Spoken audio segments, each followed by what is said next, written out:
Hello everybody. This week we bring to you a video on Ruchi Soya's follow-on public offer यानी कि FPO.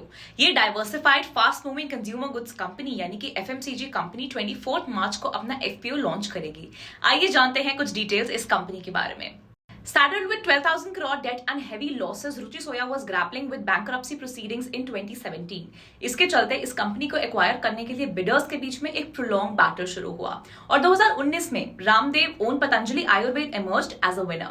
New owners के under company ने quick turn around script किया है. The company has turn profitable and its debt has been sizeably reduced और अब Ruchi soya is all set to launch the FPO. FPO से raise किए गए fund से कंपनी अपना डेट रिड्यूस करेगी. रिपोर्ट्स के अनुसार the FPO will also help in diluting the promoter stake to meet the market regulators norms. ये रही इस FPO की कुछ डिटेल्स. इशू ओपन होगा 24 मार्च 2022 को. इशू क्लोज होगा 28 मार्च 2022 को. प्राइस बैंड है 615 से लेकर 650 rupees per share. Lot size है 21 shares. Cost per lot is 13,650 rupees and issue size is 4,300 crore. Ruchi Soya is a FMCG company in India with a strong presence in branded refined edible oil and soya food segments. Company Ruchi gold brand को own और operate करती है जो कि India का largest selling palm oil brand है. This FMCG player is also one of the largest manufacturers of soya foods in India and owns the popular brand Nutrela. In fact, palm and soya segments में company का presence across entire value chain है जैसे कि sourcing, supplying, manufacturing, branding और distribution. इसके अलावा company Patanjali के brand के अंदर बिस्किट्स, कुकीज, रस्क, नूडल्स और ब्रेकफास्ट सीरियल सेल करती है. It also sells nutraceutical and wellness products under the joint brand of Patanjali and Nutrela.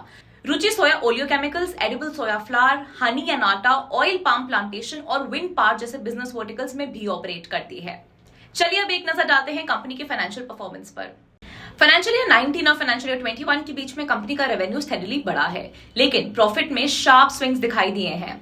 चलिए आप देखते हैं कि कंपनी के स्ट्रेंथ्स और रिस्क क्या क्या हैं. अब अगर हम यहाँ पे स्ट्रेंथ्स की बात करें तो रुचि सोया का Nutrela brand soya chunk space में मार्केट लीडर है. In this space the company commands a market share of 40%. 97 sale depots of 4760 distributors के अलावा कंपनी का पैन इंडिया प्रेजेंस है. Ruchi soya's products are sold in 4.5 lakh retail outlets in India. आइए अब देखते हैं कि कंपनी क्या क्या रिस्क लेकर चल रही है. रशिया यूक्रेन कॉन्फ्लिक्ट के कारण कमोडिटीज के प्राइसेस बढ़ रहे हैं. इसके चलते कंपनी का इनपुट कॉस्ट इंक्रीज हो सकता है और उसका असर प्रॉफिटेबिलिटी पर होने की संभावना है. फाइनेंशियल ईयर 21 में कंपनी का around 85% revenue edible oil product से आया है. अगर एडिबल ऑयल प्रोडक्ट्स के सेल्स डिक्लाइन हुए तो इसका असर कंपनी के बिजनेस और फाइनेंशियल परफॉर्मेंस पर हो सकता है. फाइनेंशियल ईयर 20 और फाइनेंशियल ईयर 25 के बीच में इंडिया का ब्रांडेड एडिबल ऑयल मार्केट 6.6% के CAGR पर ग्रो होने की संभावना है. So being a major player in the market, Ruchi Soya could benefit from the consumers growing preference for branded oil products. And well, that is all you need to know about the Ruchi Soya FPO. आप इस FPO के लिए 24 मार्च से Upstox पर apply कर सकते हैं. अगर आपको ये वीडियो पसंद आया तो उसको अपने फ्रेंड्स के साथ शेयर करना ना भूलें. Also find the link in the description below to open an account with Upstox.